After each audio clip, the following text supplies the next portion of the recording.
Today, I am going to show you how to produce the ch sound.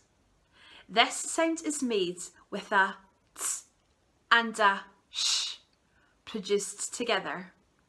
We lift the tip of the tongue up to behind our front teeth, round our lips and turn our voice off. Our tongue moves towards the back of our mouth while we produce this sound like this. Ch, ch.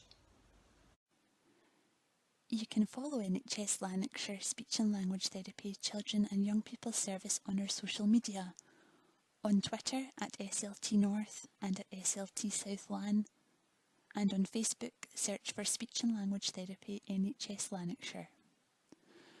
You can contact us via our email address sltinquiry@lanarkshire.scot.nhs.uk or phone our helpline number on 01698 687 606.